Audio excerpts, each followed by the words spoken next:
Hello, I'm Gary Herbert. As Utah's governor, it's always nice to hear visitors marvel at Utah's beauty.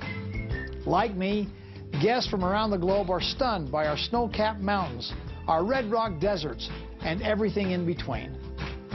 But from time to time, I like to remind folks that Utah is much more than just a pretty place to visit. It also happens to be one of the best places to live and to do business. In fact, the Wall Street Journal recently commented on our economy by saying Utah is the brightest star on the American flag. With that said, I'd like to introduce you to a few local people who in their own right have helped make Utah's star so bright. I, for one, am quite proud that Utah's banking environment is one of the strongest in the country. And we've been working diligently for many years to make Utah one of the leaders in the life science industry. Did you know that Utah's broadband infrastructure is the fastest in the West? And with the addition of City Creek Center in downtown Salt Lake, Utah has become the premier shopping destination in the Intermountain West. Utah's video game industry has doubled in size since 2005 and is part of a larger IT cluster that's outperforming the national average. And of course, Utah is home to thousands and thousands of miles of bike trails. And not to mention thousands of miles of whitewater.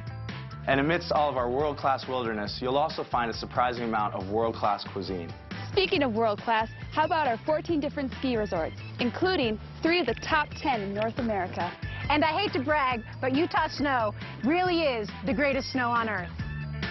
I like the fact that Utah's universities are doing groundbreaking research in genetics, neuroscience, biomedical engineering, and in nanotechnology. I like our sense of fiscal responsibility. Both the Pew Research Center and the Wall Street Journal call us one of the country's best managed states. I like the roar of Utah crowds. Oh, and winning? I also like winning. Salt Lake City's foreign trade zone and international airport are 2 of the reasons for Utah's 10 consecutive years of export growth. No other state can match that performance. Did you know that Salt Lake City is one of only 17 cities in America that has a symphony, an opera, a theater, and a ballet? Utah is home to more than 100 golf courses, and 4 million rounds of golf are played in Utah each year, which is about the same number of ski passes sold each year. And Utah's wide open spaces are ideal to test and develop unmanned aerial systems. And Utah's a vibrant community committed to growing and buying local. As the nation's first science, technology, and art museum, we really support Utah's commitment to bring learning experiences to our students in ways that matter. With 1,100 outdoor product companies, I appreciate being able to get my hands on breakthrough products, like the one and only fully carbon fiber bow in the world. Our corporate tax rate hasn't risen in 15 years. Let me repeat that. It hasn't risen in 15 years. And you may have heard that Utah is home to a little film festival that welcomes more than 45,000 visitors and adds more than $80 million to the state's economy every year. It's also home to some of the nation's best handcrafted beers. And a distillery that makes some pretty mean whiskey. Utah is community-driven. In fact, Utah is the #1 state for volunteerism. And our healthcare costs are low as well. Meanwhile, our hospitals are some of the best in the world. Utah has a balanced approach to its resources. We are 35% lower than the national average for our energy costs. Can you believe it? And we use wind, geothermal, and solar to get there. And I like that.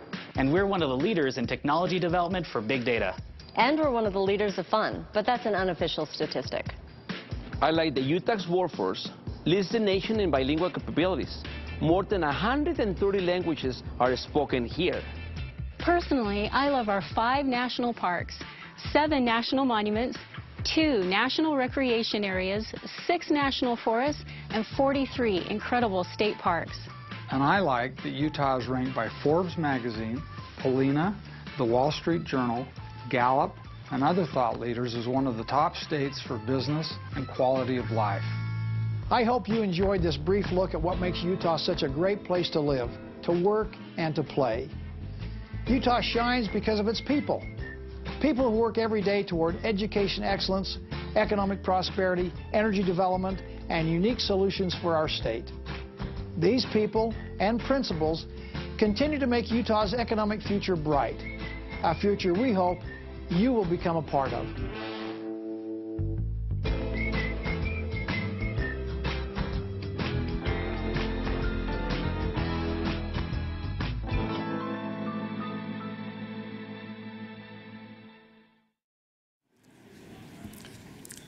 I can see that it's a little lonely up here. I'm glad to see that the original is here and the apostles at the podium. That's my father, Spencer Eccles.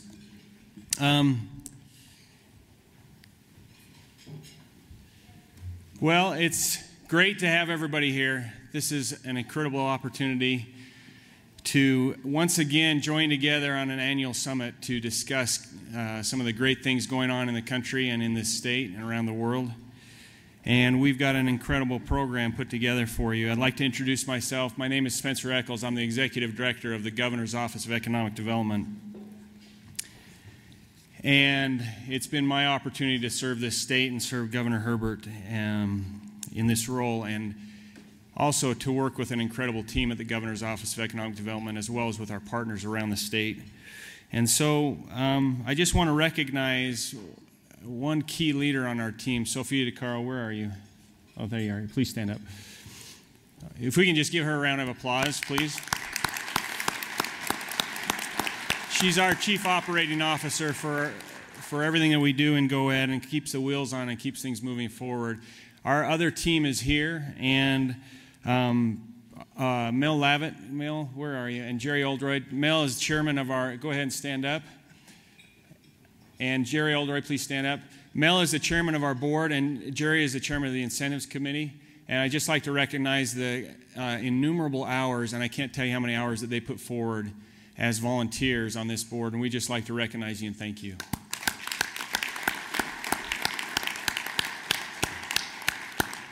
And I'll just take a personal note. I'll introduce my father, who's here right now. Please stand up. Yeah.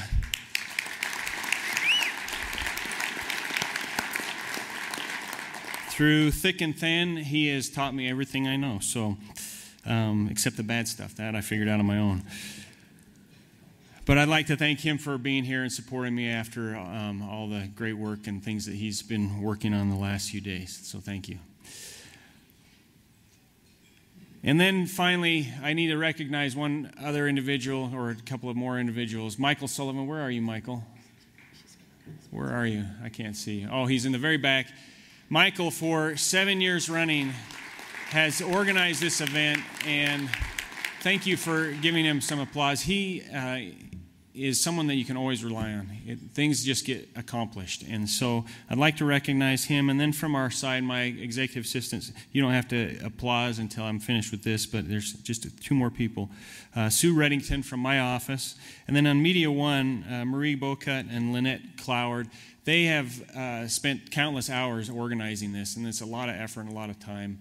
And it starts right after we finish this event. So thank you for all your hard work. Thank you. And then we also very much appreciate Brent Lowe, who's the president of Media One, our producing partner, and it's my privilege to thank our many sponsors. I'm going to go through a list, and we'll hold our applause until after I'm through that list, but they've given significant contributions and made this whole thing possible. Our presenting sponsor for 7 years running, from the very beginning of the economic summits that we've been doing, is Zions Bank. Our major sponsors, American Express, CBR, Richard Ellis, Intermountain Healthcare, Interform, Merit Medical Systems, Questar, and then also we have out of the Governor's Office of Economic Development a program called the STEP program, or the State Trade and Export Promotion Program. Most of that's run through our International Trade and Diplomacy Office with our partners at the World Trade Center. And then our summit sponsors, ATK, Ballard Spar, Cushman and Wakefield Commerce, Deseret News, EDC Utah, or Economic Development Corporation of Utah. They're our partners in recruiting companies, and as you can see, we've been having great successes working with them. Edwards Life Sciences, whom we'll be visiting with the governor in the next couple of days in California. The Enterprise, IM Flash Technologies, Keystone Aviation, KUER, Landesk Software, Parsons, Bailey and Latimer, Rio Tinto, Rocky Mountain Power, the Salt Lake Tribune, The Utah Department of Workforce Services are great partners within the state, helping us recruit companies here, and the Workers' Compensation Fund and Vivint. So with that, we hope that you'll take a moment to get acquainted with our sponsors and our partners here. Please frequent them. They've stepped forward and helped us and assisted us, so we're grateful for that. And so with that, let's just give them a round of applause for stepping forward. Thank you.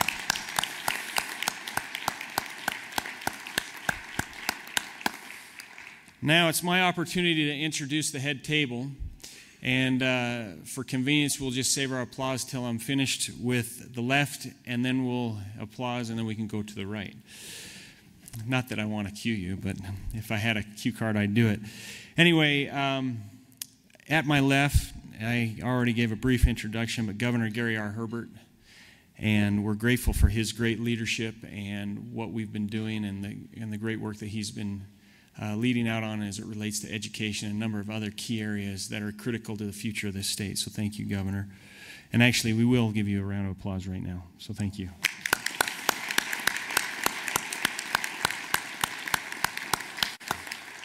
Natalie Gochner, who is a newly appointed Associate Dean of the David Eccles School of Business, also the Chief Economist for the Salt Lake Chamber and moonlights with Levitt Partners. Scott Goddardge of American Express, Stefan Drake of DPS Skis, who's representing and is a guest of the Go Ahead Step program, representing that program. Ray Butcher, our friend at Questar. Jeff Edwards, our partner in crime. Not really crime, but Californians would think it's crime. More on that later. And Sophia DeCaro, our Deputy Director. And then, of course, Brent Lowe, Media One, our producing sponsor and the president of that program. So thank you very much for that. And to our right, a man that really is integral to everything that Governor Herbert does is Lieutenant Governor Greg Bell. I've seen him in action now for the last 4 years, nearly 4 years. And it's been a privilege to work with him as well, and his leadership and the work that he does during these legislative sessions to partner up, some would say corral, but I would say partner from the podium, the legislature and work on the key items that are so important to us has been really important. And so we're just grateful to have you here, Lieutenant Governor, and we'll give him a round of applause, please.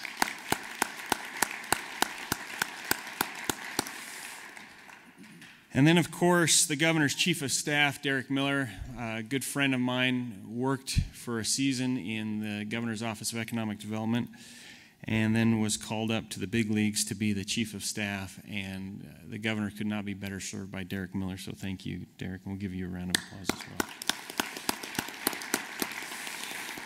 And then Larry Andrini is going to be our keynote. You'll hear more about him and from him a little bit later. So we'll move to Mark Bouchard, our key partner with CBRE, and has played a significant role in leading out on Prosperity 2020 and partnering with the governor and the business community, obviously, through Prosperity 2020 to help really prioritize the educational needs of this state and lead out. So thank you, Mark, on that.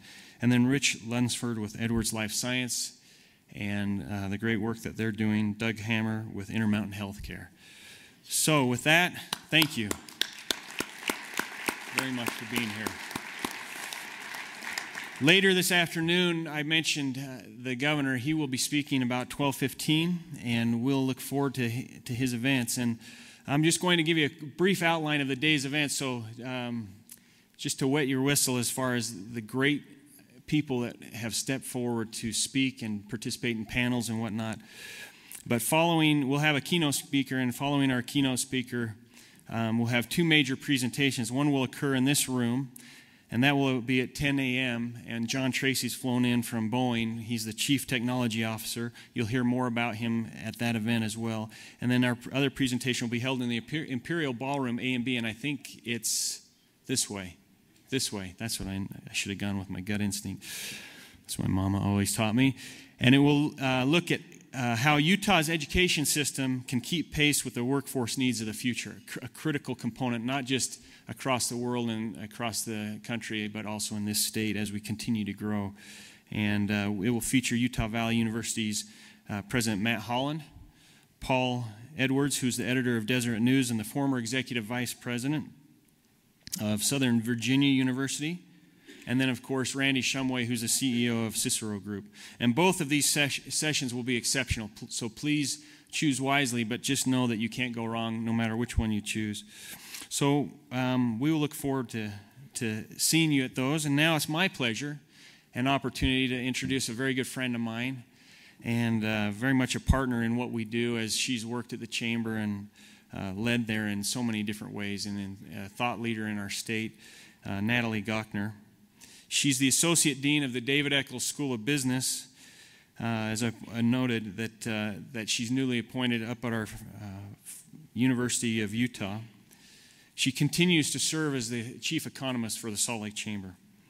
She'll give us an update on the state's economy, and we've heard from her in years in past, so we're looking forward to that. But also, hopefully, before she begins, she'll be willing to share a little bit of news as it relates to this new role that she's taken, this new position at the David Eccles School of Business. And so, with that, Natalie, we look forward to hearing you. Thank you.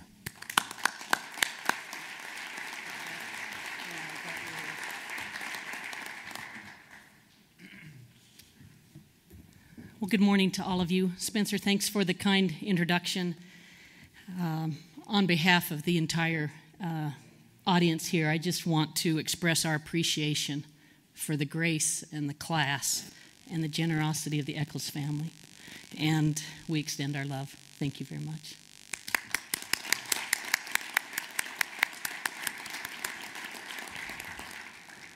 So I get the job to tell you about the Utah economy. Spencer gave me the nice little tag to say, well, Natalie, tell us a little bit about your new job. Did you notice I'm wearing red today? And then I went to go pick between orange juice and cranberry juice, and I took the cranberry juice. That kind of happens when you get into the University of Utah environment, and I'm very pleased to be a new Associate Dean at the David Eccles School of Business. And I have the assignment to help bolster, to enhance, to improve, to create a great relationship between the business community and the University of Utah and other community leaders in the state. And I'm going to be a part of taking some of the great thinking that happens at the University of Utah and putting it in the hands of decision makers in our state. So more to come on that, but a very exciting initiative. In terms of the Utah economy, I'm going to hopefully draw some comparisons between Utah and the United States that will help you see this economy for what it is. And I'm very pleased that the governor's here, because in a sense this is the governor's economic summit. This is a bit of a report on our governor's economic performance. I'm going to talk about Utah's race to the top, or our progress in the economy. I'm going to talk about the U.S. economy, and I'm using the word bumbling along. I'm going to talk about what should keep us awake at night, and then I'm going to talk about a city and a state reborn and end on a bright note.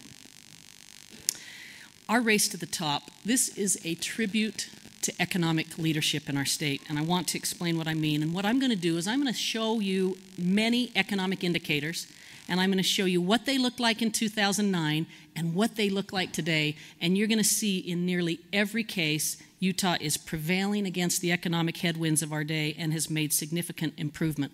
We'll start with the Utah job growth rate. This is a measure of just how much year-over changing jobs have occurred. In 2009, we dropped by 5%. It was only the fourth contraction in our state's history, and it was by far the deepest and most severe contraction that we've had. This is what Governor Herbert inherited. I believe it was about in August of 2009 when you were inaugurated. Does that sound right, Governor? August 11th. In the following year, some improvement, a minus 0.6% job growth rate. Then in 11, 12, and the forecast for 2013, we've now passed our historical average. Utah typically grows about 3.1%. In 2012, we were at 3.3, and the forecast for 2013 is 3.5, and I'm proud to tell you that right now, for the most recent data, we're growing at a 4% clip. Very positive, significant improvement. If you look at the number of jobs, or job creation, we lost 64,000 jobs, nearly 64,000 jobs in 2009. In 2010, we lost another 7,200 jobs. And then in 2011, we popped positive again, added 27,000 new jobs, 39,000 in the next year, and the forecast is around 44,000 for 2013. This is substantial improvement and shows you that we are on the right track. Now let's look at the number of unemployed in our state, a really important measure because it talks about the human cost of people that don't have a job, and what does that feel like at night when you're setting up your family for dinner, or when you're getting in bed at night and you have another day of looking for a job. Well, when I used to do this stuff in the governor's office, we could always count on about 30 to 40,000 unemployed in our state, and that's indeed what it was in 2007. But by the time Governor Herbert inherited the reins, unemployment had shot up to 105,000 people in this state, and got as high in 2010 of 109,000 people. That's nearly 3 times as many unemployed as there were just a few years earlier.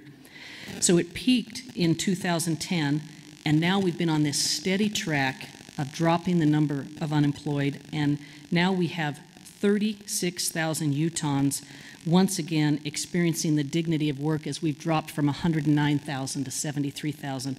It's not enough. The job is not done, but unemployment in this state is headed in the right direction, and we can contribute that to great economic leadership, both in the private sector and in the public sector.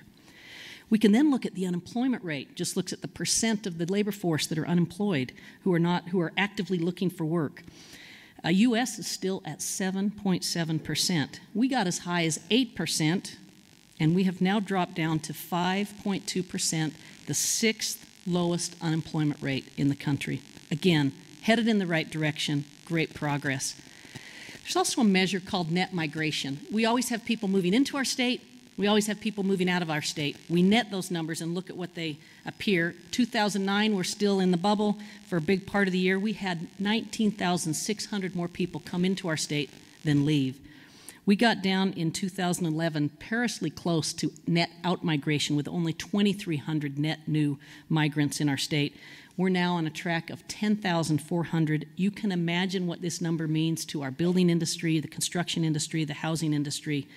We have turned the corner and are once again attracting larger numbers to our state, maybe in part because of visits by our economic development team to California.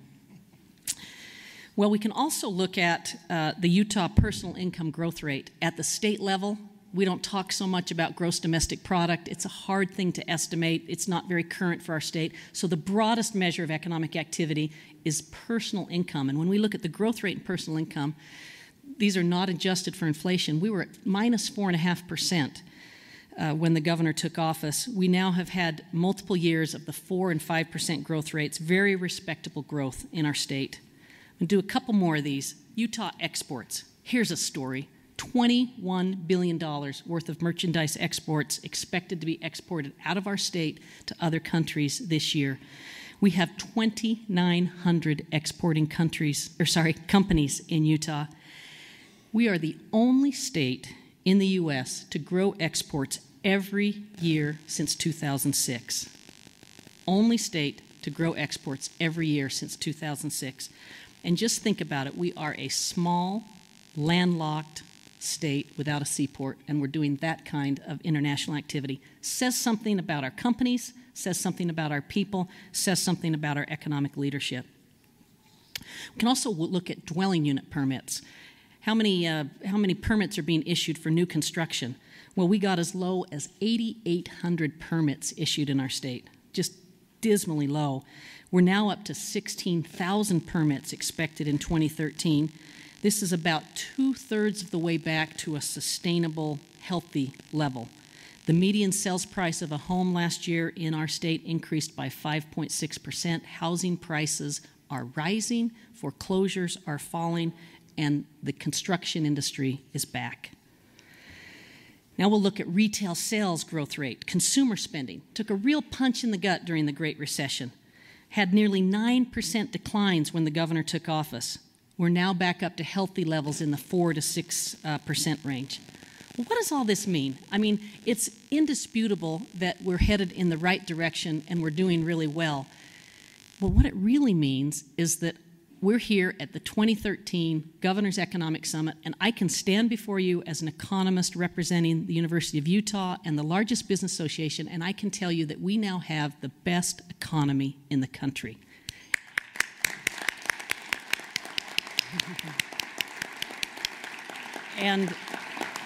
And you might know that this graph says, well, North Dakota's growing a little bit faster in jobs. They are by far the fastest job growth rate in the country, and as you know, they are booming because of gas shale discoveries. They have a 3% unemployment rate. That's almost in the terms of a labor shortage. Their prices are spiking.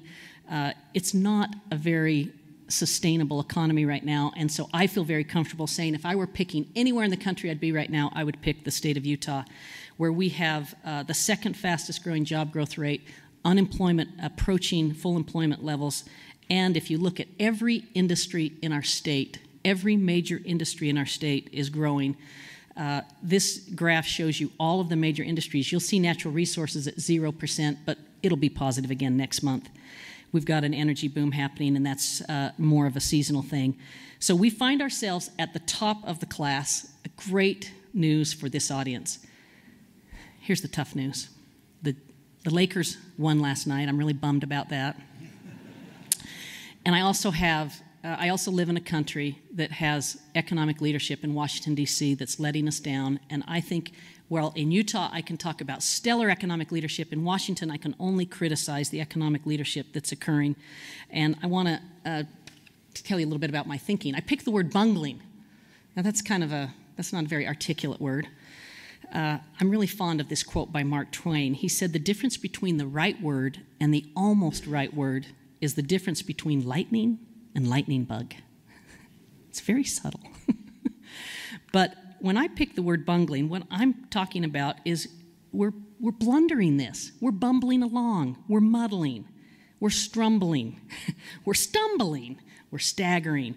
We're botching it. We have in our control the ability to take purposeful actions to control our fiscal future.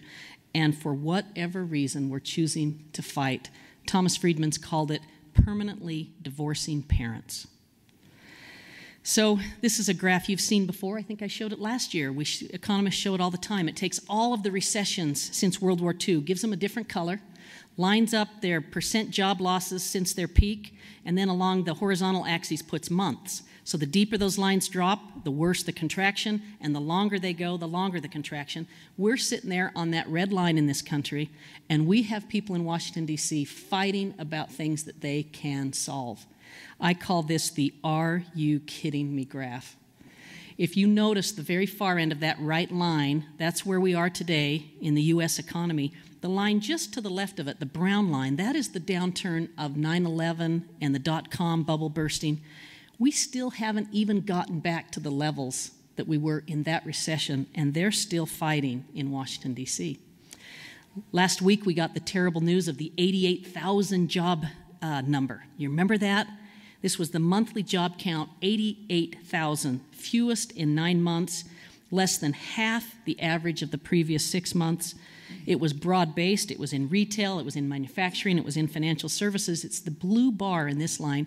You see how problematic it is, because we have a growing population in this country, and we have too many people unemployed, and we're not putting together the fundamentals that will allow business to create jobs.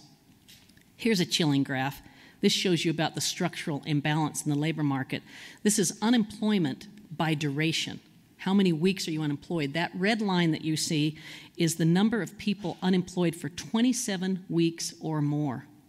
And you'll notice how everything else on that graph kind of sort of follows. You see going up in recessions, and they're kind of making their way down. But look at that red line. Look at the number of people who cannot find work, and they've been out of a job for over 2 years. And it's coming down, but not fast enough. This is a lot of construction workers. This is a correction from a major bubble, and it's a big problem, and we need economic leadership. If you do one thing after you leave this conference that tries to help the Utah economy, talk to our congressional delegation and tell them to please mind the store and help the U.S. economy. Okay, what should keep us awake at night? Well, North Korea, Middle East, European recession. There's a lot of things that should keep all of us awake at night. I keep worrying that I'm going to drive into work and something's happened overnight and I don't know about it. It's that kind of uncertainty that we're feeling. Well, I've chosen to just focus on these risks. I've already been very hard on the federal government about their fiscal insanity. I want to also talk about Utah's education warning signs, and then I want to talk about the certain uncertainty that exists. In the realm of fiscal insanity, I've got a great idea. Heard about it yesterday. I want to see what you think about it. What if we started naming all of our fiscal crises like we name storms and hurricanes in this country? Would that make sense? I mean, they seem to be certain. They seem to be regular. The National Hurricane Center, you just start with A and you go all the way to Z, and you alternate between male and female. So if we did that, the debt ceiling standoff would be Andrea, and the super committee would be Barry, their failure, the fiscal cliff negotiation, Chantel. These are the 2013 hurricane names. Is this pathetic? I mean, why, when we're like purposeful human beings with the ability with rational thought to do things, why do we sit here and throw bombs at each other? Reasonable people can disagree about whether you should cut spending or whether you should raise taxes, but the truth is we should be able to get in a room and talk about our country's future, and as a sign of our patriotism, do something right for this country. I like to put up this chart of Utah's fiscal checklist. We have, just kind of count these, a balanced budget requirement, a line item veto. This governor can see profligate spending and he can veto it away. We have a AAA bond rating from all three major rating agencies. We have a rainy day fund. I think we have nearly $300 million in it right now. We have an appropriation limitation. We limit our spending to the growth in population growth and inflation. And we have a constitutional and statutory bonding limitation. This is why Utah's economic leadership is respected around the country. Well, here's the U.S. fiscal checklist. They don't do any of those things. President Obama doesn't have a line item veto. They lost the Standard & Poor's AAA rating. They certainly don't limit their borrowing. We don't have money away in savings. So this is the big risk that keeps me awake at night. Another thing that keeps me awake, and this is much more local, is education warning signs. I got an email from Randy Shumway yesterday. He said, Natalie, I'm on a panel at the Economic Summit. I want to talk about education. I don't want to talk about the problem. I want to talk about the solution. So if Randy's in the audience, here's the problem. You can get the solution in his group. Here's the troubling data. Utah's college completion rates are falling. Each of these bars represent a different age cohort, and it's the percent with a bachelor's degree. The first one that shows up there, the 25 to 34-year-old cohort, you can see that it's lower than the age right next to it, the 35 to 44 cohort. This is unacceptable. In an information economy where education is the key to your family's future, for us to have fewer 25 to 34-year-olds as a percentage completing their bachelor's degree than the people ahead of them, unacceptable. How about math test scores? They're headed in the wrong direction, and this is just Utah's rank among states. So I'm just saying, relatively, where does our ranking fall when we look at math test scores? Well, in 1992, we ranked 10th. This is for the 8th grade. By 2011, we had dropped to 26th in our ranking. We went from the top quintile to the bottom half. Again, unacceptable, a warning sign that should be saying something to our elected officials. How about this one? Utah's ranking among peer states in 4th grade reading tests. Landmark research by the Utah Foundation, where they adjust for race, ethnicity, socioeconomic background, and the education level of a parent. And they say, what states are like Utah in those measures? So they're finding who's like us, so we can't just live off of our favorable demographics. And they pick New Jersey, New Hampshire, Vermont, Minnesota, Wyoming, South Dakota, and then they go look at 4th grade reading test scores, and Utah ranks dead last. You'll note that we are about average, but we're dead last when you compare it to people that we should do well with. So, Governor, did I give enough to just rah-rah that we need education leadership? I'm happy to report that Prosperity 2020 and the governor's office and now the legislature has formed a new task force, and education is getting the attention it deserves. It's a major red flag for our state if we don't take care of it. And then we have certain uncertainty, and I can't help but put up the picture of Ben Bernanke in uncharted waters for the Fed. They are currently buying $40 billion per month in mortgage-backed securities and $45 billion a month in long-term Treasury securities. Since 2008, they've purchased more than $3.2 trillion in these securities. I grew up in economics when we used to fine-tune the economy with the federal funds rate. Now we're doing what they call unconventional measures, forward policy guidance, and all of this quantitative easing. And I'm not arguing about whether that should be happening or not. I'm just throwing out the red flag that we're sort of at the limits of our understanding of what this means and what could be ahead for us. And it's just a reminder of why it's so disappointing that we don't take care of our fiscal house when we've got this kind of risk. Well, I'm always wanting to end on a bright note, and I've decided to end on this notion of a city or state that's reborn. And I do think it's fair to say that Utah has prevailed in its race to the top, that we are arguably the top performing economy in the country, and I give credit to great economic leadership. And we're doing that despite a U.S. economy that is bumbling along. And as I think about a city or state that's reborn, and I put city in there because we've got a capital city that has reemerged, and I'm reminded that this Saturday we will open a multi-decade-long dream to have rail service from our international airport to our capital city. And I share this just as a symbol of all the great things happening in this state. Everything from the Utah Compact to the Utah Health Exchange to I-15 Core in Utah County to the great work of Envision Utah, the rebuild of our Salt Lake International Airport. We have a very engaged business community. We have superb economic leadership. We have marvelous universities. In Utah, we invent our future. We know that the future is not a gift, but an achievement, and I do believe that our future is bright. Thank you very much.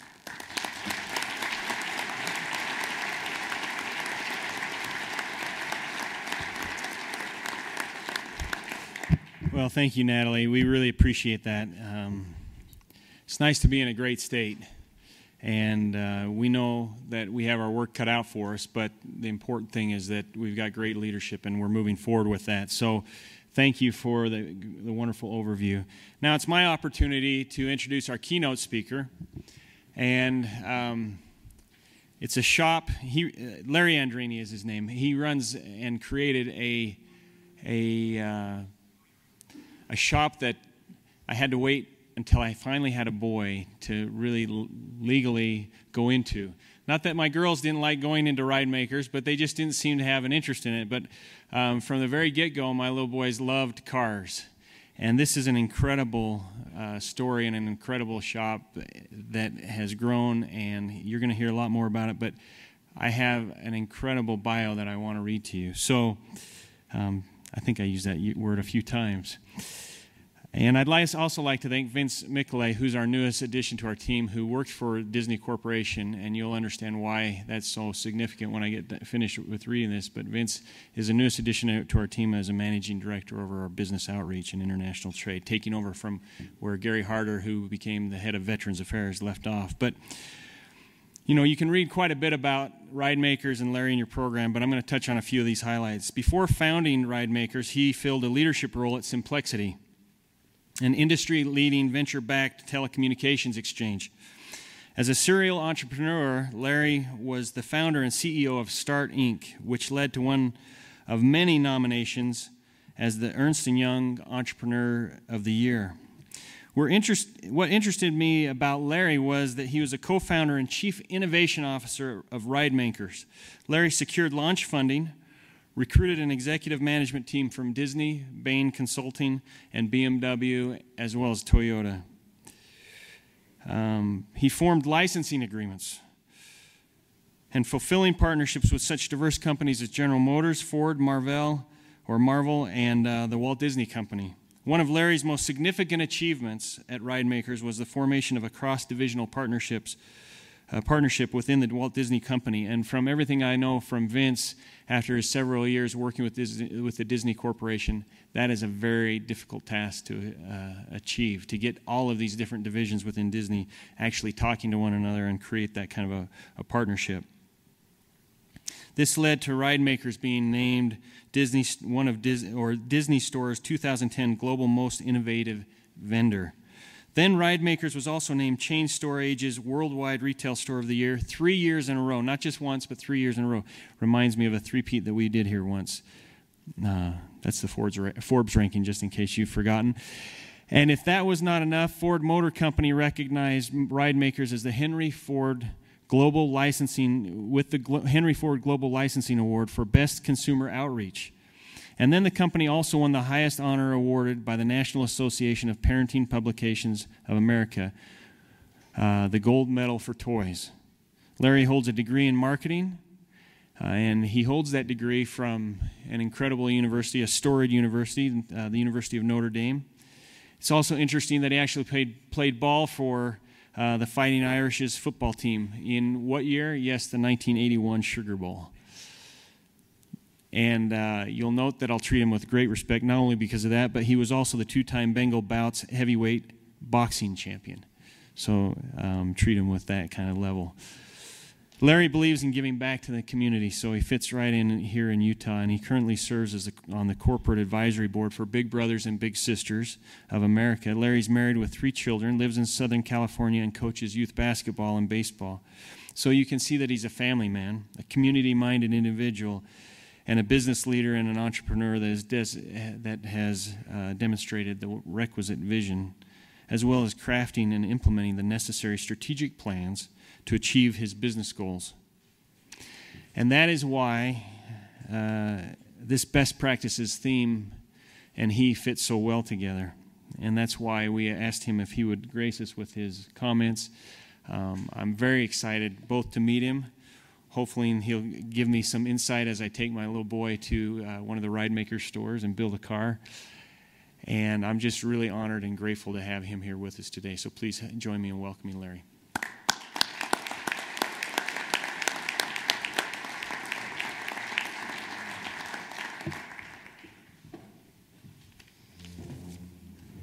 I think I have a new PR firm. That was phenomenal. Thank you for the introduction. I actually do need to correct one thing, though. I practiced at Notre Dame. I never got on the field, but I did get to play and learn from guys who did play. And the things that Spencer just referenced, I don't really take credit for. It's part of the conversation I look forward to having today. It's the people around me that made those things happen. They just have to give the award to somebody. So I'm the one that gets to receive those awards and stand up here, but it's the team behind me and in a series of companies, not just Ridemakers, a team that we've traveled together. So Ridemakers is a fun place. It's not just for boys. Girls do like cars too, and they build quite cool cars. And you'll find the advice I have for you with your son is he'll build it his way. It's an interesting, so if you think of Build-A-Bear, I'm sure everybody in this room is probably familiar with Build-A-Bear. Ridemakers is Build-A-Bear for cars. So you build and customize your very own radio control car, and it's been a great fun project for me. But in the context of this discussion, it's amazing for me, first of all, to be standing here because this is where I was born, in the Avenues. I understand the person who was here last year at this keynote speaker position was from Union Pacific. My grandpa was an engineer for Union Pacific. My other grandpa, I'm wearing his tie, was a 47-year Zions Bank employee and executive and banker. And my mom is Sandy. So when you talked about hurricanes, Hurricane Sandy has blown through Utah, and it's amazing for me to be here now having a chance to talk to you guys about this little project, Ridemakers. My grandpa from Union Pacific said it is for, he used to use the analogy, of course, from the train industry, the little train that could, and he'd say to me, Larry, over your years, you'll see that genius is nothing more than perseverance in disguise. Stick at it. And that's really the message behind my career is stick at it. We would drive around town, 4th of July, 24th of July, counting flags. My grandpa Ames from Zion's Bank, we'd count flags and he'd give me a nickel for every flag I could count. And then we'd go put it in our Zion's Bank account. And that's how I learned to save, and over the years, that actually helped me buy my very first car. So it's a true pleasure to be here. We're here to talk about innovation, and yes, we did win the Global Most Innovative Vendor Award with the Walt Disney Company, which was a tremendous honor. When I think about innovation and talk about innovation, I contrast innovation to invention, because people tend to think of innovation as invention. For me, it's not. And I think for most people, innovation is not invention. If you think of the difference between an artist and a connect-the-dots drawer. An artist, Steve Jobs, great visionary, great inventor. We could come up with a list. But there are thousands and millions of folks out there who connect dots that create innovation. And one of the things when I get a chance to have conversations like this with college students, which I do have the joy of doing occasionally, I talk to them about don't be intimidated by the fact that you don't have an invention or an idea. You want to be an entrepreneur, you want to start a business, but you're held back because you don't have your great breakthrough idea. And what I've said is not one of the ideas that has led to a business I've been involved with was mine. So again, to talk about taking credit, all I can do is take credit for connecting dots, and I think that's something that will be a theme through this conversation this morning. I'm going to touch on a series of things, from innovation. I want to talk about what it means to be dumb. If you know it all, you won't ever discover anything. And so there was a framework somebody once gave me that said, try to proactively be dumb in every single conversation you're in every thing you read, in everything you read. Bring that mentality that you don't know anything, even if you think you do, because that's where you will find the discovery, and we'll come back to that. Serendipity, better lucky than good, something my dad used to say to me. I've been so lucky in my career and in my life. I think it's actually because somebody once taught me, pay attention to the things that happen that are mathematically impossible. When you look at a series of events, and I'll share a couple to give some context to it, but when you look at things that happen that seem divinely guided, somehow this happened mathematically, you can't explain it. Pay attention to those things. I want to talk a little bit about competition and the viewpoint that we brought, ride makers brought, and the other companies I've been involved with, to the notion of competition. Mistakes, making mistakes. John Wooden talks about the team in his book. The team, he could always tell which team would win because it was the team that made the most mistakes. And when I first read that, I thought I read it wrong. No, not, what do you mean the most mistakes? And what he said was, the team that makes the most mistakes is the team that's the most proactive. As long as you're active, you will likely come out on top. And that got coupled, again, this notion of connecting the dots, that coupled with another piece of advice that I got from another mentor who said 51-49 wins. You walk around sometimes, Larry, trying to be 100% right, or taking 100% position, or thinking that things need to be 100%. But if you look at the framework as they just need to be 51-49, and you'll actually benefit from owning, acknowledging, learning from the 49, and sometimes that just 2% shift can make a huge, huge difference. So Mistakes and falling up, I think, is a huge part of innovation. I'm also asked often about NDAs. How does an entrepreneur or small company deal with, because I've been in technology businesses, I've been in retail businesses, I've been in travel businesses, many opportunities to have to deal with, can we get a signed NDA before we have this conversation? And I have a different take than most of our lawyers about an NDA, at least how that's served ride makers. And so this notion of serendipity, I'm going to share a couple examples, and then I'm going to bridge those topics to this case study called Ride Makers, how we went from construct a car to Ride Makers to the Disney Global Most Innovative Vendor. This idea of serendipity, I was living in New York, it was my first startup business. I walk into my elevator, there's a gentleman with me. We go up and down, said 5 words. When I got off the elevator, I said, something happened in that elevator. I couldn't put my finger on it. Literally, hello, how you doing, what floor, hi, bye. The next day I left, my doorman in the building said, do you know who you went up the elevator with last night? And I said, no, and he said, oh, he's an advisor to Macy's and to Federated and the retail group. And I was in a retail startup, trying to get a startup business off the ground. He said, I think he would be very useful for you to get to know. And when I saw him leave this morning, I asked him the same question. Do you know the guy that you went up in the elevator with is starting a retail business?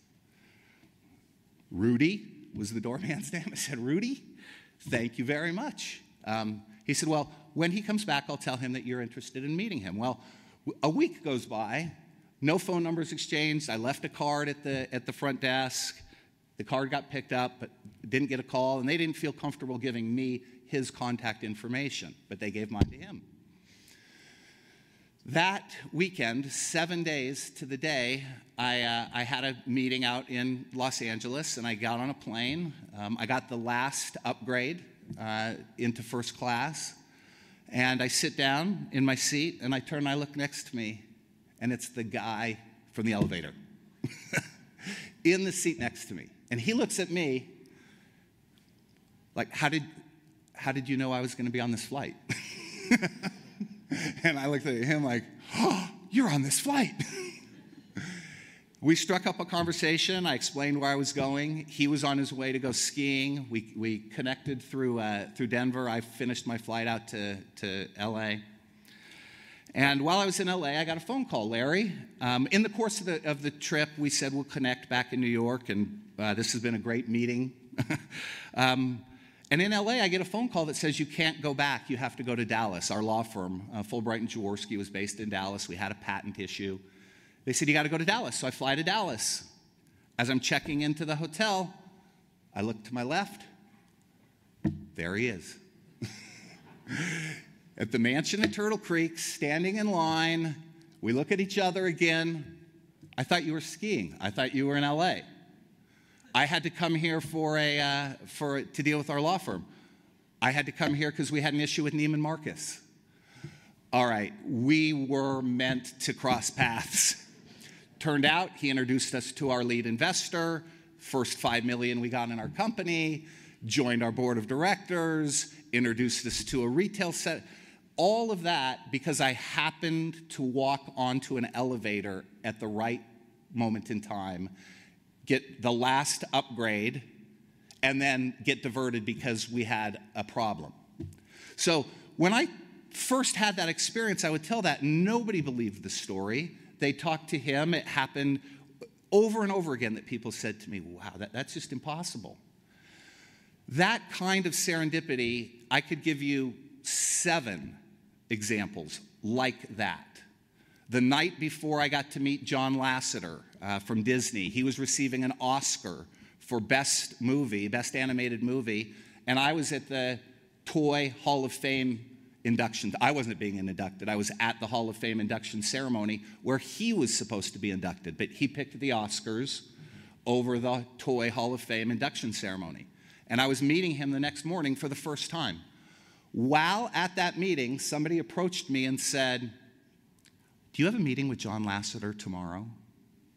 I said, "Yes." How did you know that?" "Oh, well, somebody who's here who knows somebody said that you were meeting him." "Yes, I am." "Well, would you be willing to accept his award on his behalf since he's not here?" Better lucky than good, right? I said, I don't know if I have permission to do that. I'll call his assistant and ask. So I got on the phone. I called Kathy. I'm at the Toy Hall of Fame.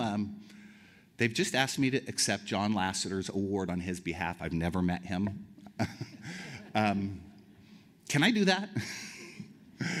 And they said, "Of course, John would love that. Are you kidding? What a great way for you guys to meet. You present him with his Toy Hall of Fame award you've received on his behalf while he's getting his Oscar." Unreal, unreal. So I did.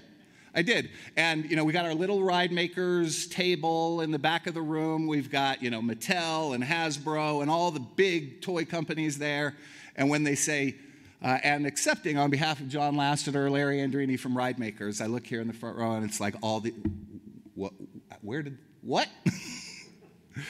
So the next day, I got to go present John Lasseter with his award, and it led to the beginning of a conversation that literally infiltrated ride makers across the Disney organization.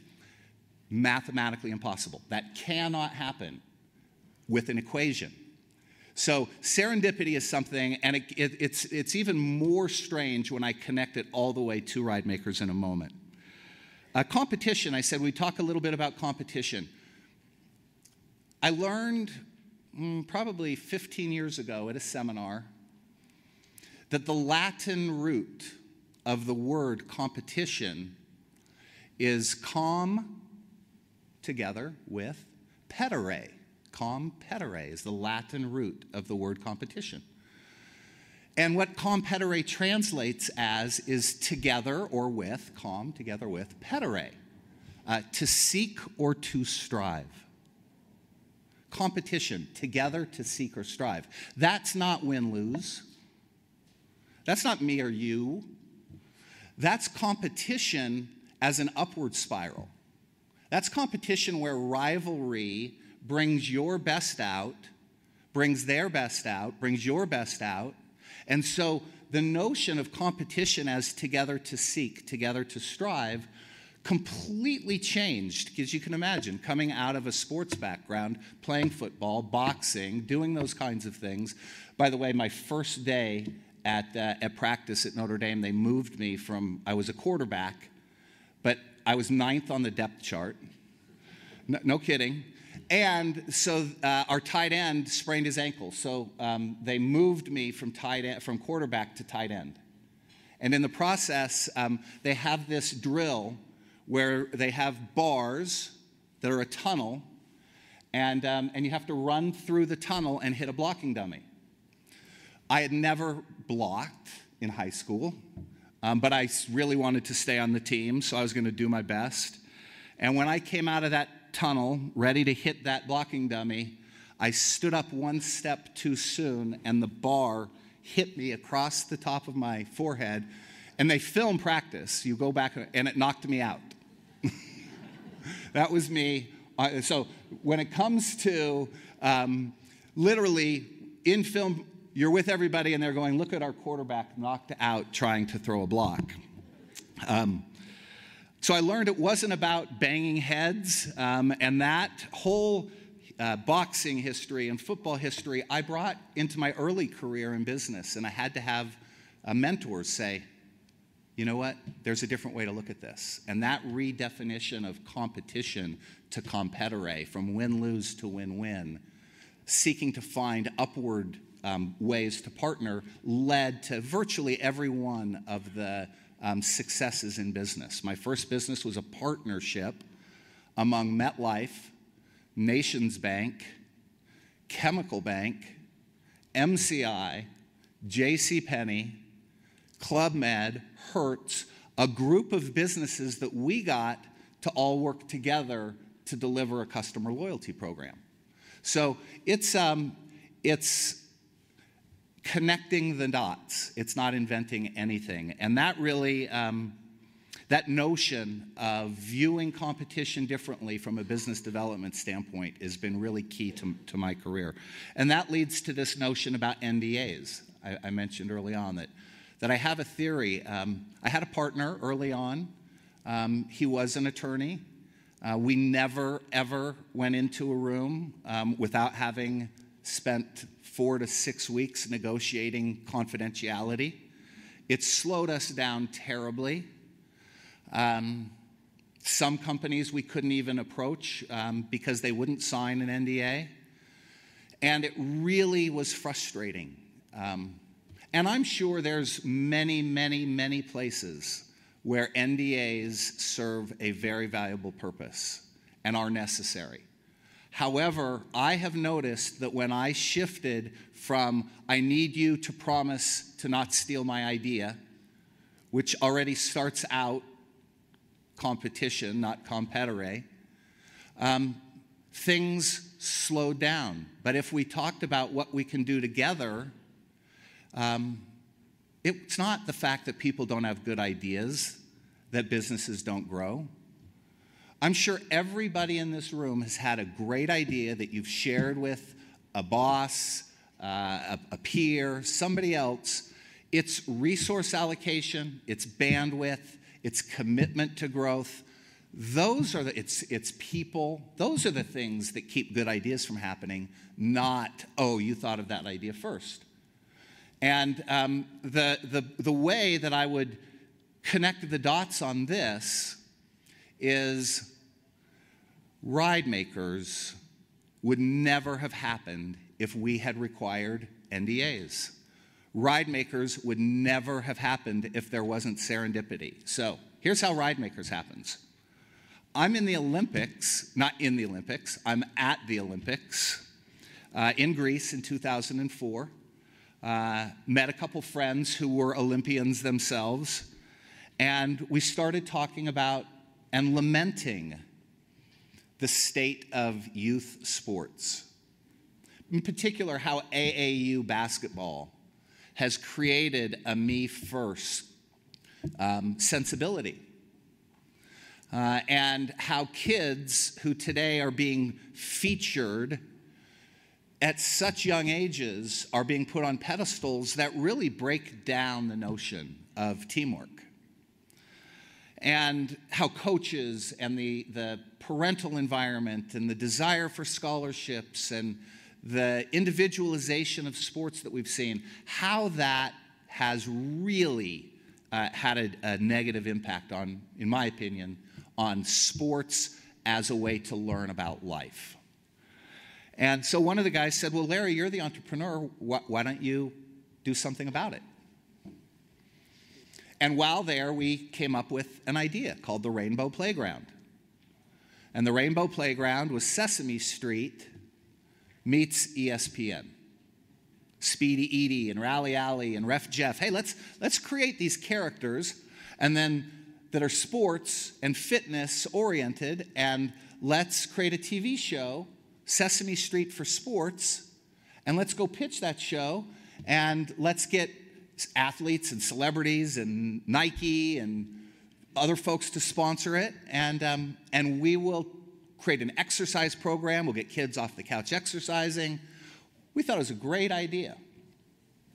And so I came home, got introduced. There's a group out at Stanford called the Positive Coaching Alliance. Positive Coaching Alliance trains youth coaches to teach life lessons through sports, what they call a double goal coach, win and teach a life lesson.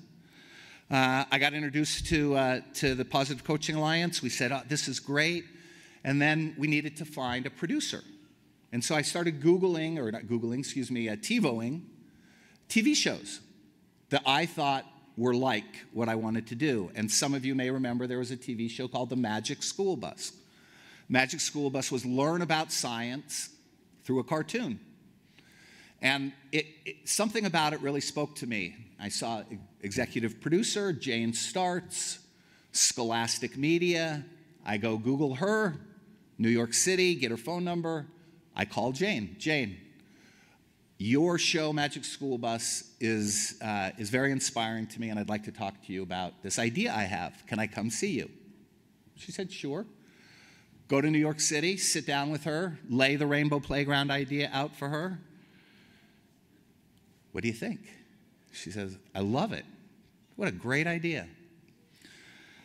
She said, do you know this business model? Nope.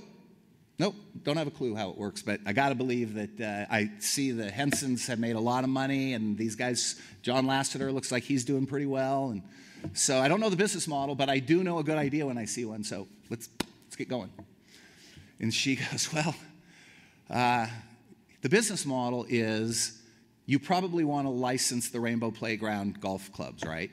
Well, yeah, of course, and the first basketball, yep, tennis racket, yeah, that's right. So, well, the problem is Disney and Cartoon Network and Nickelodeon, they control the distribution. So you can have a great idea, but it's not like the old days where your great idea, you get to control the merchandising rights. What actually happens is whoever gives you distribution will then own all of those rights. Oh. She said, and you're not a line producer. I said, no, never produced a TV show ever. She says, so there's no job here for you. Wait a second. She said, now, there will be a credit. At the end of the show, it will say, created by Larry Andrini, but I think you want more than that.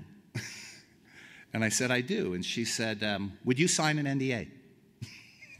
I said, what? She said, I'm serious. Will you sign an NDA? I said, for what? She said, I have an idea, but I don't want you to steal it. Literally, that's what she said after I've had this conversation about NDAs. And I thought, on the other side of that conversation, I'm willing to sign an NDA any day. I don't require one of somebody else, but if you want me to sign an NDA, I'm not going to steal your idea. If you have a great idea, I want to work with you because you probably think something that I don't know about it already. So I said, all right, I'll sign an NDA. Why? And she said, because I want to trade ideas with you. I said, what? She said, well, I'm a line producer. I know how to do this, and I can get paid for this, and I have a client, Jim Baree, that I'd love to take some of your concepts and develop it into a video series for kids in a kids' sports thing. And here you walk into my office. Here you are with the idea. I said, okay, what do you got? And she pulls out a business plan, and it says, construct a car. I go, what? She goes, you ever heard of Build-A-Bear? Yeah. How come not a model car? I thought, how come nobody else thought of that? Here I am in New York pitching the Rainbow Playground because I happened to be at the Olympics in Greece, and 4 months later, I'm sitting in a woman's office who's handing over to me a business plan that has me standing here today. I mean, talk about serendipity. Those things just don't happen.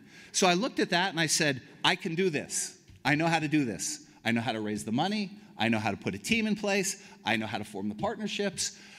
But my question is, how come Build-A-Bear hasn't done this? If it's such a good idea, they're a smart company. Why didn't Build-A-Bear do this? She said, I don't know. I don't want to ask them. And I said, why not? She said, because they'll steal the idea. I said, no, they won't. They won't steal the idea. I guarantee you they've already thought of it. There's a reason they haven't done it. And we would be foolish to go do this without asking them, how come you didn't do this? Oh, no. If that, you signed an NDA, you can't do that without my permission. And I said, no, I would not do that without your permission, but I would like the opportunity to convince you that we ought to be going to St. Louis. So over the course of, was probably 6 weeks, 7 weeks of developing a business plan, doing some research around supply chain, I I was able to convince her. In that time frame, however, while we were working on the plan, I was introduced to somebody who wrote the first floor plan for ride makers. Because I knew that if we were going to go raise capital, we didn't just need a business plan, we needed to show the experience. What would that look like to build your ride? And this guy was big in the experiential entertainment business. He worked with Graceland in doing some of their remodeling. He created the CSI exhibit down in Miami, and a number of other children museum-oriented type things. And so I didn't have any money at the time to pay him for this. We hadn't raised our first round of capital yet. So we have a plan. It says construct a car. I have a vision that is we are going to go partner with Build-A-Bear, but we're not there yet. And so Bob and I started going to stores, Build-A-Bear, American Girl, the NBA store, looking at experiences and creating this experience. And I said, Bob, I can't pay you now, but when we do get our money, you'll be our designer. And then we'll be able to pay you because we're going to open a lot of stores and have a lot of experiences. And so he said, I'm willing to take that risk with you. So we built it. Now we're getting ready to go. I'm doing some research on Maxine Clark, the founder of Build-A-Bear, and somebody says to me, you know, she might not like the name Construct a Car. It's a little too close to Build-A-Bear. Maybe for that meeting, you ought to come up with a new name for your company. Now, what had happened was between the time of meeting Jane, working on the business plan, developing the floor plan with Bob Weiss, I ultimately was able to say to Jane, whether or not we talk to Build-A-Bear today, the minute we start talking to real estate developers, they're in 300 malls. So when we start talking to General Growth and Simon and DeBarlo and the various Todman, the mall owners, word's going to get right back to Build-A-Bear just through outside channels, and they're going to know. And if they really want to steal our idea, they could do it after we open. They could prevent us from going into malls. They could do everything we're afraid that they might do to us. They could do even after we open. Wouldn't it be better to go find out what we don't know? It's another thing a mentor shared with me. He drew a big circle and he said, Larry, I want to talk to you about aha. I want to talk to you about aha. If this circle is all of the knowledge that exists in the universe, how much do you think you know? Now, it's funny because when I do this at schools, the younger they get, I get to do conversations like this in high schools and in colleges. When you ask that question of the kids in high school, I draw a circle on the board, how much do you think you know? You get like a third, a half. As you go up, college, it's 10%. And now today, when I draw that, it's like the smallest speck of a line is what I know, if that's all the knowledge in the universe. Well, when this was shared with me, that's everything you know. But there's another domain of knowing. You know what you don't know. So there's what you know you know. You know how to speak English. You know how to write. You know how to ride a bicycle. You know how to ski. You know that you don't know Chinese, how to fly a ship, a rocket ship. You know that you don't know things. So there's two domains of knowing, what you know and what you know that you don't know. The biggest domain is what you don't know that you don't know. He said that if you will stay committed to the single biggest domain of knowledge is what you don't know that you don't know, your life will be one invention, one discovery, one aha after another, after another, after another. And so that was phenomenal advice because I was a hard-headed, win-lose, know-it-all. That's what I was, trying to pound my way through my first set of businesses. That same mentor took me into a meeting. his executive team put a $100 bill on the middle of the table, and he had 8 executives go around the table and name their biggest mistake of the week. Mary, what was your biggest mistake this week? Jim, what was your biggest mistake of the week? Pete, what was your biggest mistake? John, what was your biggest mistake? And they were all trying to outdo each other. Because whoever had the, by group consensus, the biggest bonehead mistake of the week got the $100. No kidding. And John said, Larry, this isn't my idea. I read it in a book. But what I found out was that when I got my team together, put $100 in the middle of the table. Now, he said, you don't want to win it every week. That seat will be empty. But I want you, if you're not making mistakes, you're not pushing the envelope. What did John Wooden say? You're not proactive enough. You're not changing and impacting the game. He said, if you're not making mistakes, then you're either lying to me or you're hiding. And so I want to have everybody on my team take the time once a week to reflect on the mistakes they made for 2 reasons. One, they'll learn from their mistakes, and every other person around that table will learn from those other mistakes so they don't have to make them. So instead of this environment of everybody's afraid, ooh, if I made a mistake, if my peers know I make a mistake, they're going to take advantage of it. No, he turned it completely upside down. Completely upside down. And so that idea of combining what you don't know with a willingness to make mistakes, own them, learn from other mistakes, huge, changed the entire way that I approach doing business. So circling back now to what does that mean at this point in time as we're developing ride makers, I think there's for sure something we don't know that Build-A-Bear knows.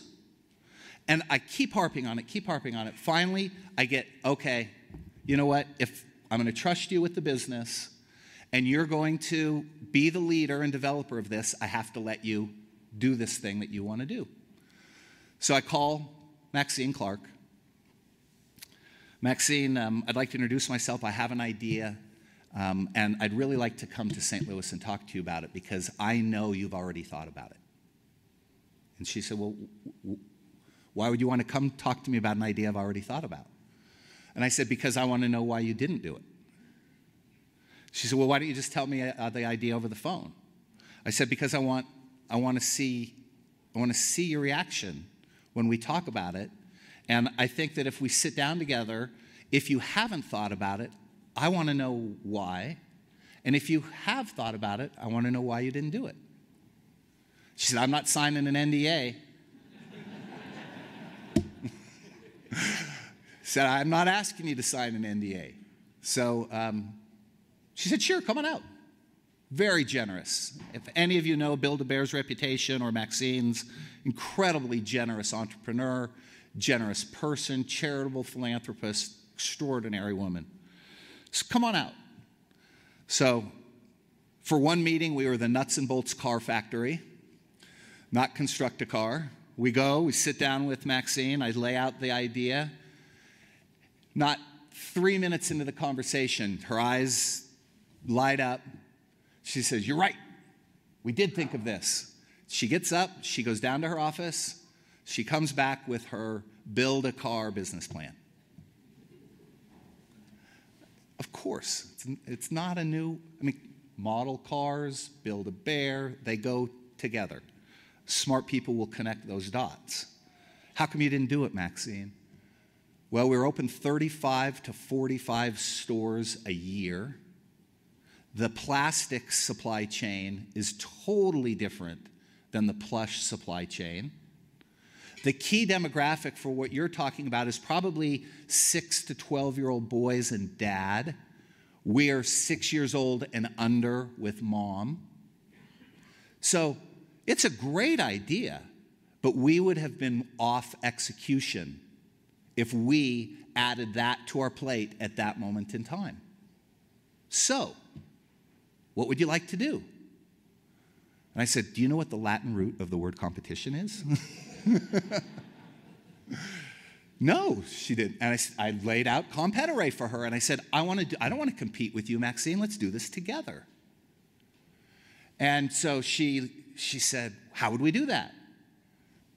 I said, I don't know. I'm sure we could start with, you probably know the top 5 locations where we should put a store. You could save me a lot of time figuring that out. She said, I'll tell you what, if you let us invest, okay.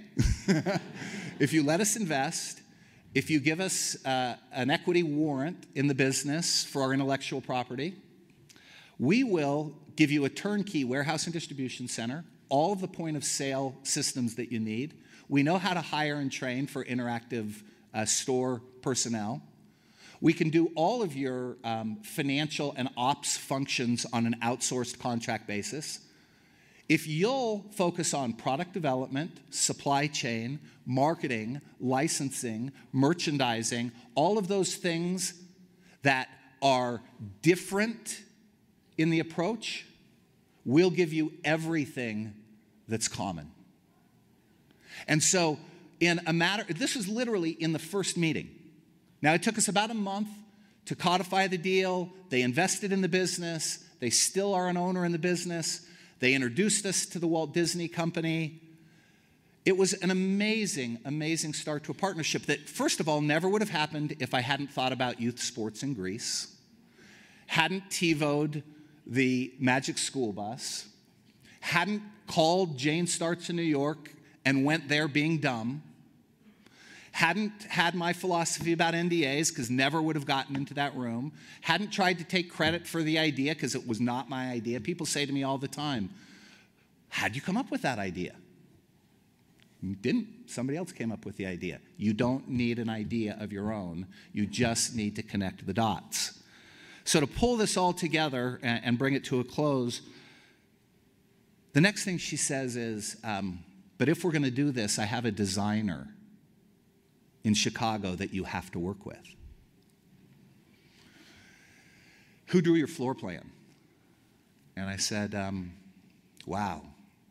The one guy who took a risk at the beginning of the business, I'll do it because I'll get future work. You're telling me we need to replace him? And she said, yes. She said, I know a woman named Adrienne Weiss. I went, Bob Weiss? Maybe they're related. Nope, an extra S. She said, if we're going to do this, I want our stores to have enough in common, and I want there to be a design nomenclature that makes the two fit. So one of the prerequisites is you have to replace your designer with ours. She'll come up with a better name than Nuts and Bolts Car Factory. She'll teach you about branding. Holy smokes, did she ever teach me about branding. Adrienne Weiss relates to branding as nation building. It's not a logo and a set of stationery and a business card. It's a flag. It's rituals and customs. It's a way of being. It's a language. And so we did. We ended up doing the deal, and I went back to Bob Weiss and I said, Bob, I love you. You've been tremendous. I wouldn't be here if it weren't for you. But Build-A-Bear has offered to invest in our business, form a development partnership, but one of the prerequisites is we have to work with a different designer. So he said, it's not the first time that I've helped something at the beginning. It's not the first time I've lost a client. I like it. Things could come full circle. I said, look, the best I could do is give you at least some of my personal shares. If this thing hits someday, it's my way of saying thank you. Of course, yes, we could raise our money and I could write you a check, but your value is worth way more than the hourly rate for your floor plan. Would you take a few thousand of my shares just as a thank you and an acknowledgement? And he said, sure, that would be great. I appreciate that. And off we went. And we went up to Chicago. Adrienne helped develop our store. Construct a Car became Ride Makers. We opened our first store in Myrtle Beach. We get introduced to Walt Disney on the retail side. We start working, and all of a sudden I get a phone call. This is 2 years later. We've won Store of the Year, Worldwide Retail Store of the Year for our store in Myrtle Beach. Store number 1. Things are going great. I get a call. Larry, Bob Weiss's assistant is calling. Can you take a minute and talk to Bob? I thought, oh gosh, I haven't talked to Bob in a couple of years. Go take the call. Bob, how you doing? Fine. He says, you're never going to believe this. I said, what? He said, I sold my company. Okay. You want to come to work with us? No. I'm the executive producer of Cars Land for the Walt Disney Company, and I work directly for John Lasseter. Mathematically impossible. I said, and you're calling me? He said, yeah, well, you know that movie Cars probably has some relevance to ride makers, and John just happens to be the chief creative officer of the Walt Disney Company. And when I told him about our history and our relationship, he said, I want to meet you. He said, what are you doing the night of the Oscars? I'm going to the Toy Hall of Fame induction ceremony. He says, well, could you meet the next morning? John will be in town. And the rest is history. I went to the Toy Hall of Fame induction, took John Lasseter's award to him, met him because my good old friend Bob Weiss that we had to fire happened to get hired to be the executive vice president of Cars Land. He's now actually producing Disney Shanghai and building ride makers into it. And through that, I get introduced to Vince Mickelay, who is now Director of Business Development International Trade here for the state of Utah. We do a deal with the Disney Store. We do a deal with Disney Consumer Products. Disney buys Marvel. We do licenses with Spider-Man, the Avengers. We end up with a store in downtown Disneyland. It runs Worldwide Retail Store of the Year for our second store. Disney World, we get a phone call. Can you fill 18,000 square feet of space in the Virgin Megastore? We call GM, Ford, Chevrolet. We create a car show. We build an 18,000 square foot car show where you can build your own car in the middle of it, win Worldwide Retail Store of the Year again for the third time. All because of somebody else's idea, construct a car. My being in that office pitching a kids' sports television show that I knew nothing about, being dumb. Knowing that I didn't know what I didn't know, so going to Build-A-Bear. Thinking about competition as win-win, not win-lose. Let's do this together. Those are that's connecting the dots. Nothing about that was Larry Andrini. Not my idea. It was somebody else's teaching. And now I get to stand here in my home state, the greatest state in the country for business, telling a story and feeling extremely lucky and grateful. Governor, thank you for having me. Spencer, thank you very, very much. It's just an amazing experience for me to be here. Folks, please keep leading our country. I've got a 6-year-old and a 2-year-old. I have a 24-year-old who's out, and it took her a year and a half to get her job. It's rooms like this and states like this that are going to change the course of our economy for my 3-year-old, my 6-year-old, and my 24-year-old. So please keep it up. I'm grateful and humbled to be here. Thank you very much, and have a phenomenal summit. Thank you.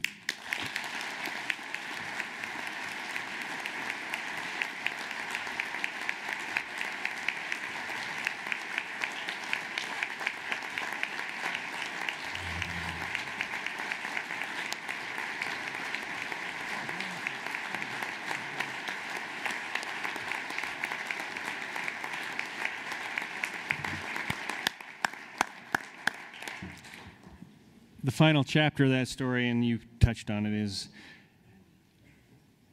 I hire Chris Conaby. Chris Conaby introduces me to Vince Mickelay a year and a half ago. We work to recruit him. Gary Harder becomes the head of Veterans Affairs, opens a spot. We get Vince to come work for us. moving from LA, by the way, closing down his business. Mathematically impossible. Vince suggests as his number one recommendation Larry Andrini, and Larry Andrini comes and speaks to us. Thank you very much.